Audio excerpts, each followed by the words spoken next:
Hi, I'm Russ Capper, this week's guest host in PKF Texas Entrepreneurs Playbook.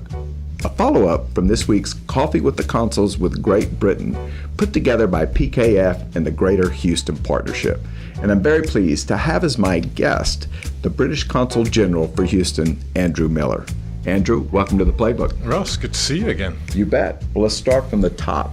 Share your perspective on the relationship, the commercial business relationship between Great Britain and the U.S., and then let's get down specifically to Texas and Houston. Okay, Russ. The UK and the US are incredibly close partners in a whole range of issues, but in the trade and investment side, I don't think there is a closer relationship in the world.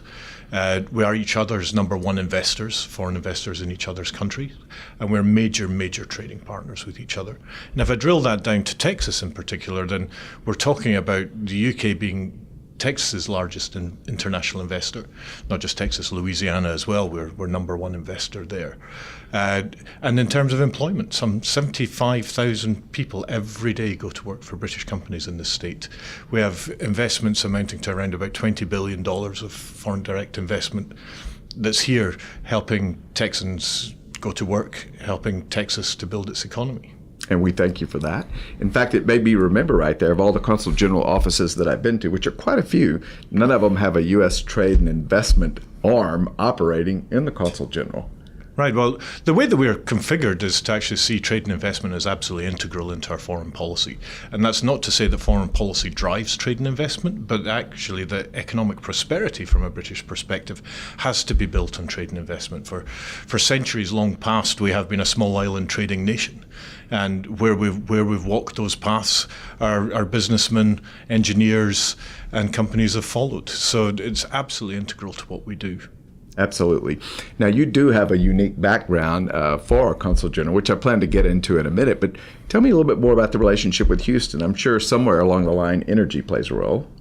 Oh, no, absolutely. And we are the number one destination, Texas is the number one destination for UK exports to the USA. Far outstripping any of the other states in terms of exports. And I think that is down to oil and gas. Similarly with the investment, much of that investment is going into oil and gas and into the service companies that support the major companies in the production of oil and gas. We have a whole range of other interests as well across medical, across life sciences, across technological, ICT up in Austin, for example. And I'm sure as the commercial space industry takes off in Texas, then we will be part of that as well. But energy is the bedrock.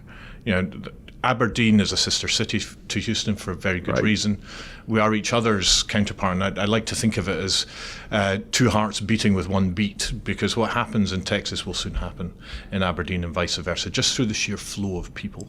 Okay, cool, really cool. So, but share your unique background. I've also not met a Consul General that has this sort of technical energy background. I have to say, there are a couple of us in the Consular Corps with a background in energy, but I came into energy from school. I went into the nuclear industry. Didn't go to university till I was 25 when I realised that actually having a education matters, which does help. So age 25 did a degree in Masters in Economics, and then when I came out of that I went to work for our gas industry regulator doing gas transportation economics. I moved on from there to the Foreign Service, and then within the Foreign Service, from an economics background, became head of energy security in the Foreign Office. And I took on the job in April 2005. It was a relatively quiet job. With my background in the regulator, I said, there's got to be much more we can do within this role, and started putting down some pathways, some feelers about what we might do. Then obviously in August we had Katrina and Rita that year, which threw everything into turmoil. I was already sitting on one of the committees at the International Energy Agency that started to play an integral part of what we were doing in terms of trying to negotiate a stock release across the IEA members. It led as well to sitting within the G8 energy experts group in preparation for the St. Petersburg summit. So I've done a lot on energy, and far more than I think is normal for a Consul General to have done. But I came to Houston, I saw it from a long way off. I travelled through here many times in the 2005 to 2008 period. There's something about Houston as the global capital of energy. And coming from a geopolitics and geoeconomics background, sitting amongst the commercial sector here with a view on every part of the world, it's fascinating. And if you're a political junkie and an energy junkie, you can have conversations here one day about Russia, one day about China, one day about Argentina, one day about Britain.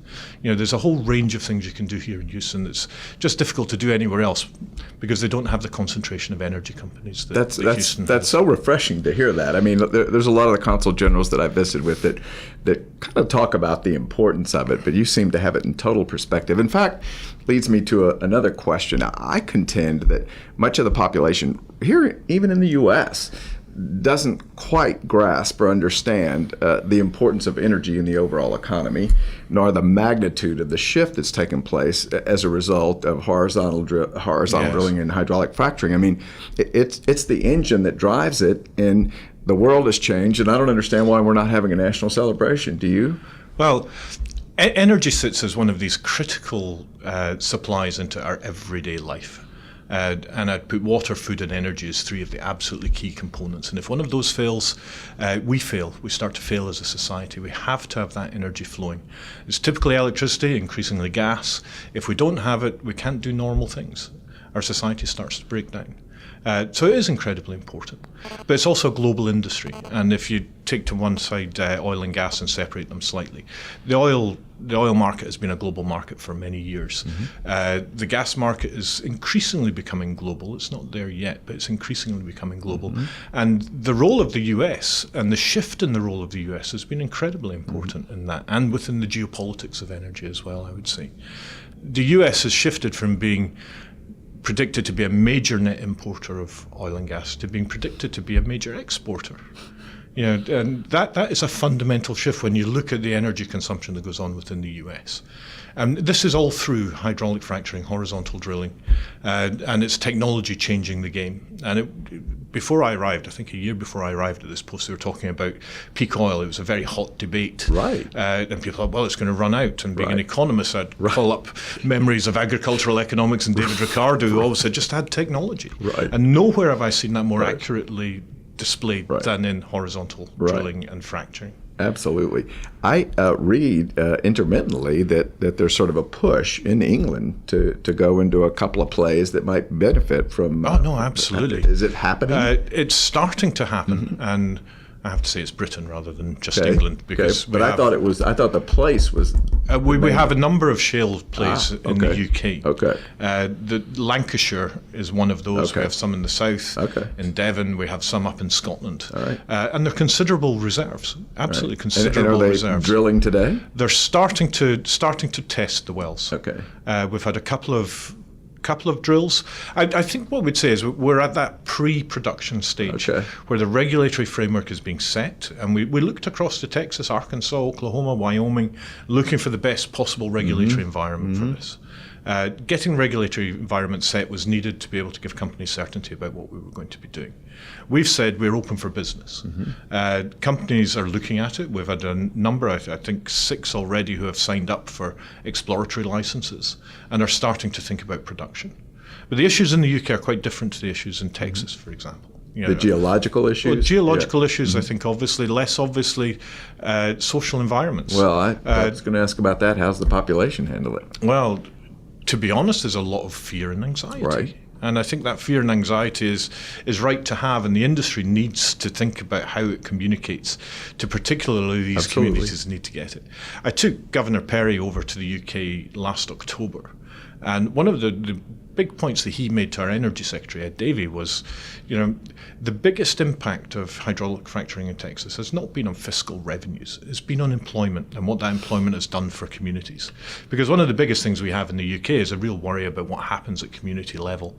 And because we don't have mineral rights vested with the surface rights holder, which is a fundamental difference, where do you get the beneficiation for the community? Right. And that's something that companies need to think about going into that environment. It's something the government needs to think about in terms of communicating and setting the rules in such a way that communities benefit from this. But I grew up in a mining family, so my energy background goes beyond my birth. Coal mining family, coal engineers. And I grew up in areas where there was coal production. It was extractive industries. It wasn't pretty, but it provided a lot of employment and a lot of economic growth.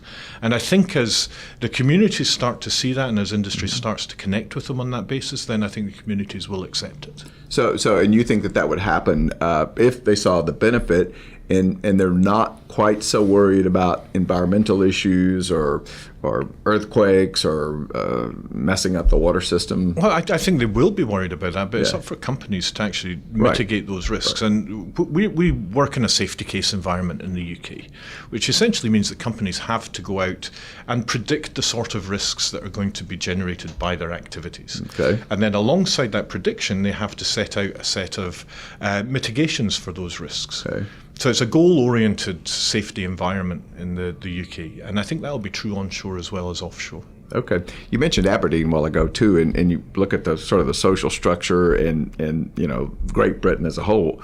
What's the deal with this Scotland thing right now, trying to leave? September the 19th could be the end of the United Kingdom. Right. So, which is pretty fundamental if you think about what the United Kingdom has contributed to the world over the last few hundred years. I totally agree. The end of the name, the end of the flag, Scotland going its own way potentially, and there's still a margin of opinion that sits on the union side, but there's quite a strong sense of the independent side saying, no, we want to be independent. September the 19th, we will see. Okay. My government is firmly unionist. Better together is our slogan and campaign. Sure. I have to say, with family living on both sides of the border, children are being brought up with a mixed identity. I enjoy being Scottish. I'm passionately proud of being Scottish, but I'm also passionately proud of being British. Wow. So we will see. September the 19th, the world could change for us all. Well, I had a daughter that went to school at the University of Edinburgh, and so I spent some time there too. And it's unique, and I like people speaking for themselves, but I think over here we want you guys to stick together. So yes, if we have a vote, we'll vote for the union. Thank you for that. All right. Ultimately, though, and this is an important point, it's about self-determination. Sure. And one of the things that we've said about the Falklands, we say about Scotland as well, which is the principle of self-determination is really important. Wow. The people who live in Scotland, and I have to say, I don't get a vote, I don't live in Scotland.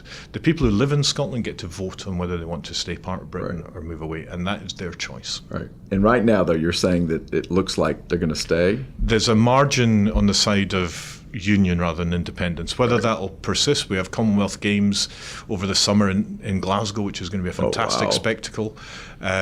We then have the 400th anniversary of Bannockburn, one of the Scots' greatest victories over the English in our history together.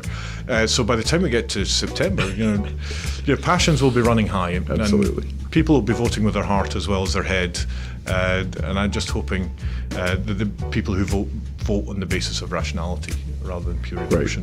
Well, Andrew, I really appreciate you sharing your perspective with us. Lovely to talk to you again. Thank you. Thank you. All right, and that wraps up my discussion with Andrew Millar, the British Consul General here in Houston. And that wraps up this episode of the PKF Texas Entrepreneurs Playbook.